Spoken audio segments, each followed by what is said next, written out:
Mosi, I got to tell you, man, I love what you are doing with this podcast in the way that we don't know the story. We know the headlines. We may have heard about it, but we don't know how you are breaking this down to where we have a better picture of the reality of the streets of Atlanta. Yeah. Thank you. Yeah, it's been a fun ride. People have a lot of surprises in store in the show. Well, how do you get so many people to be so open? Because they're saying things. I'm going, oh my God, how did he even ask that question? How did it even come up? Yeah, these were very sensitive conversations, and I think it was a combination of factors. It was, experience as a journalist, but it was also access to this community. I grew up around these folks. My family grew up around these folks. So I was dealing with people where there was already kind of this baseline trust. And I think that there's also just something of human nature where people want their stories to get out and they want the truth to get out. So, these factors work together to hopefully kind of create this great chemistry in an interview. Well, I live by the mantra, share your story or someone will write it for you. And I swear to God that you step right into that because you're allowing them to share their story. And it's not you that's going, okay, well, this is what I heard. Yeah, we're sitting down with people and we're having these intimate conversations. And it's not really my way to interrupt or to question anybody. I really want to get their perspective. And what you find is that people are very close to things that happen, or they have things on their mind or on their chest that they want to get off. And you, in doing that and piecing these various conversations together, you get closer to some kind of truth. As that interviewer and journalist, isn't your favorite part of having those conversations when you do step back and just sit there and listen for the afterthought? Yeah, there's just so much meaning that could happen. It's the case for all of us. There's so much meaning that can happen when you really just listen to somebody else. But in these moments, we are piecing things together, and there will be these kind of aha moments where, both of us sitting together will kind of come to some type of mutual understanding that is really nice. You paint a picture of the city of Atlanta in a way that I've never, ever heard of before. And you talk about the West Side. I'm going, the West Side? I know of Spaghetti Junction. Everything down there is pecan this and pecan that, but the West Side. So I love the way that you really let us know what that's about. Yes, it was, like Atlanta is one of these cities that has so much history, going all the way back to, the Civil War. And the west side of Atlanta was this area that had been quite well-to-do, these beautiful bungalows, Victorian homes, and eventually fell on quite hard times. It became infested with drug addiction and prostitution and things like that. And the central figure in this case, Imam Jamil Al-Amin, comes and he somehow cleans up this neighborhood and establishes a community of Muslims. And so people who are not familiar with that history will learn a lot about this side of Atlanta and what this man was able to do for it. You used the term Black Panther before. Did it even become a group before? Because, it feels like that you set us up as listeners of going, oh, my God, here we go. Malcolm X is right around the corner. He is one of these towering figures, and I'm speaking about Jamil Al-Amin, but in his youth he was known as H. Rap Brown. Mm-hmm. He's one of these towering figures of the 20th century civil rights movement, working alongside the leaders of the Student Nonviolent Coordinating Committee, and his name was uttered in the same breath as Malcolm X. And you're right, he, after that period of his life, transitioned, and became this guy in the neighborhood. He was this guy who was the one who was around the corner. And it would be like, I grew up around this, and it was interesting to know that this guy walking around the city in west side of Atlanta had embodied all of this history. One of the things that you do so well, and I would love to know if it's in the writing or if it's in your inflection, in the way that you described that shooting that's taking place, where the gunfire was continuous and they were hiding inside the house. As I was driving in the car, I'm going, oh my God, my anxiety is going through the roof right now. So what is it in the writing, or is it in your inflection, the way that you just perfectly pace that thing out, that part of the story?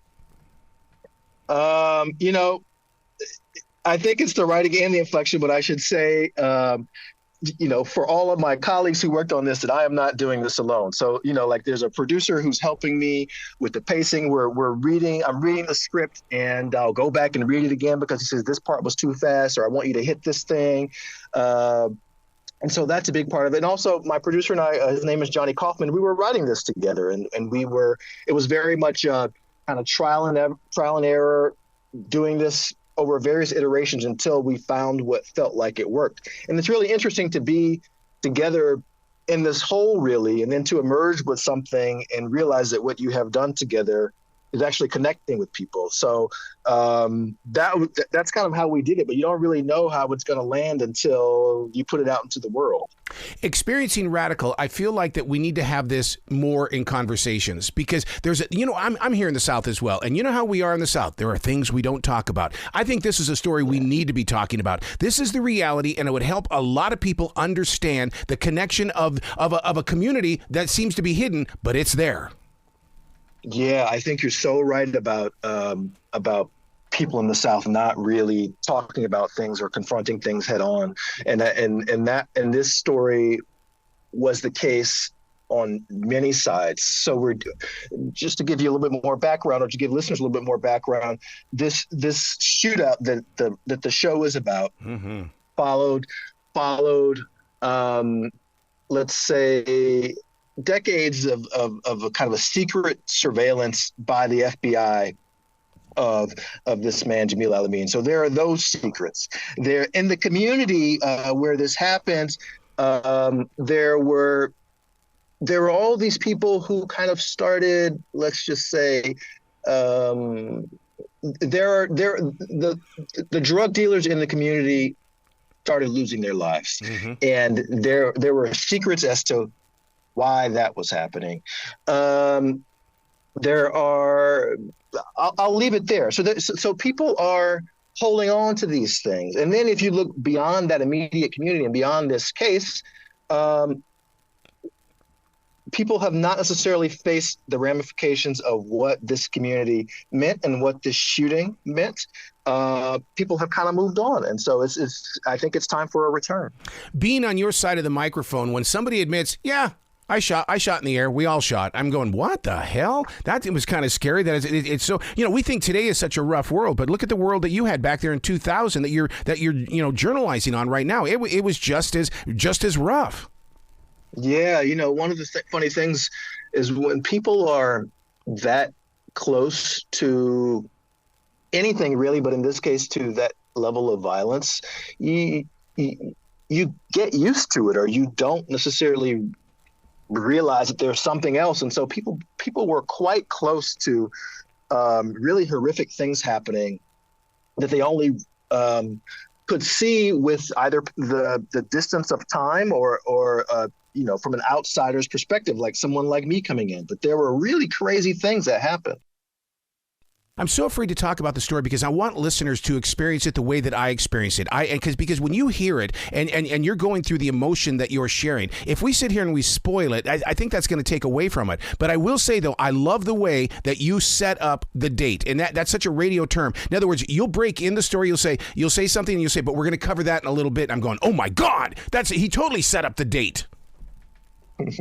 Yeah, there are so many suspenseful moments. What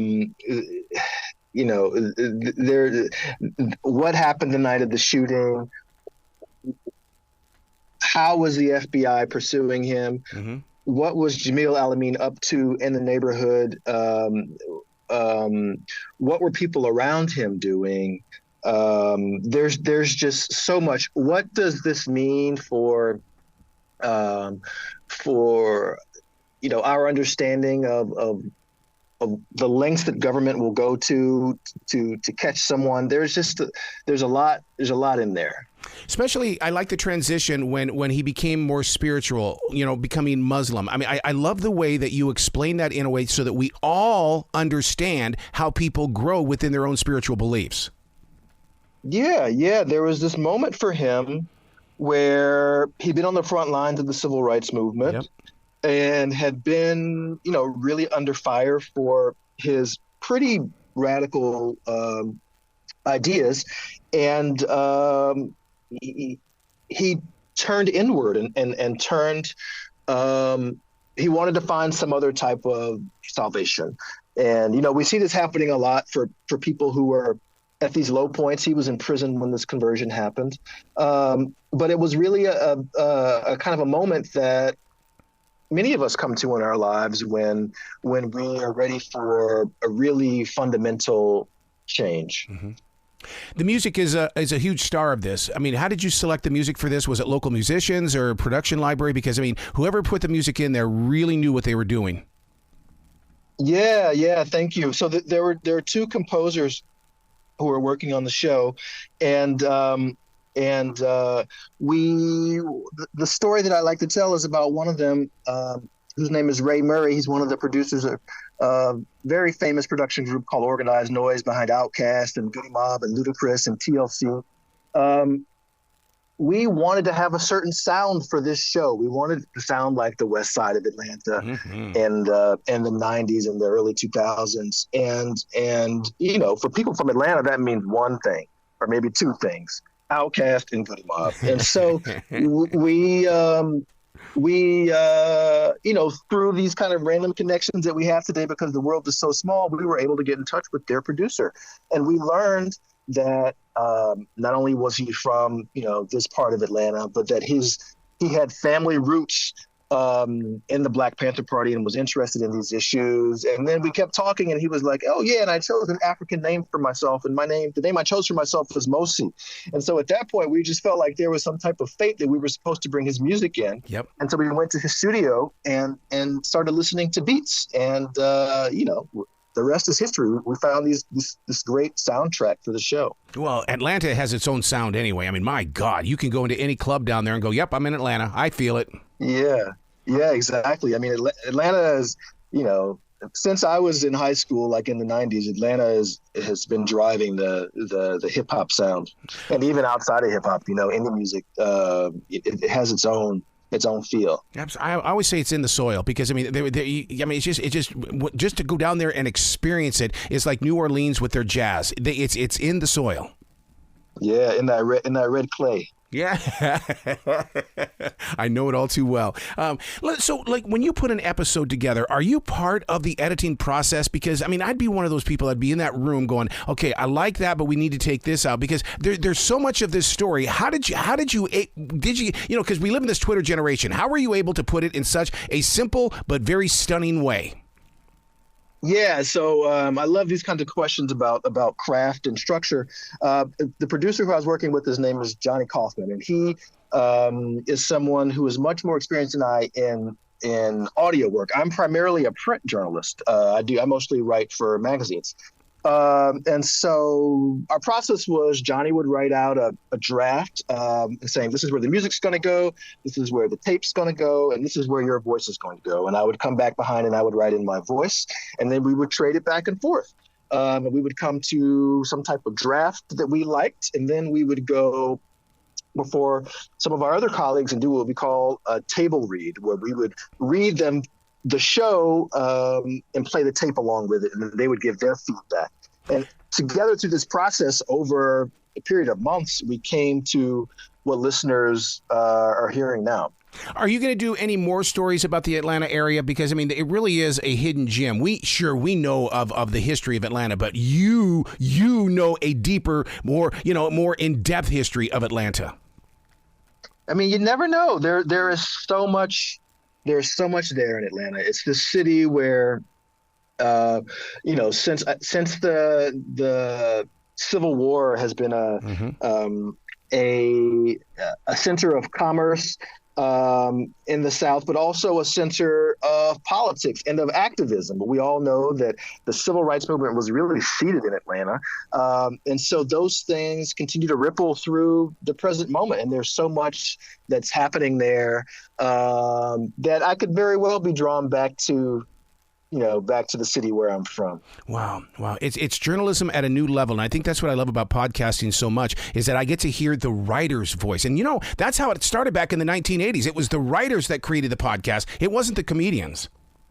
Yeah. And, I think it is an evolution, and it's one that I'm really enjoying, because you do get to step into your voice in the way that you can't really do on the page. You do get to, like, I've realized in these last few days with the show being out that I have expressed myself in a way that I haven't ever done before in my Yeah. career, in a way that's truer to myself than ever in my career. And I think a lot of that comes with reading my own words. You know, it's a special thing to use your voice. Oh, it's a gift, man. You've got it down. As you know. You got to come back to this show anytime in the future, because I mean, this right here is going to create a lot of conversation, and I hopefully will believe in my heart that it's going to inspire you to do even more podcasting. Thank you. I really appreciate it. I would love to come back. Excellent. Will you be brilliant today, okay, sir? Thank you. You too.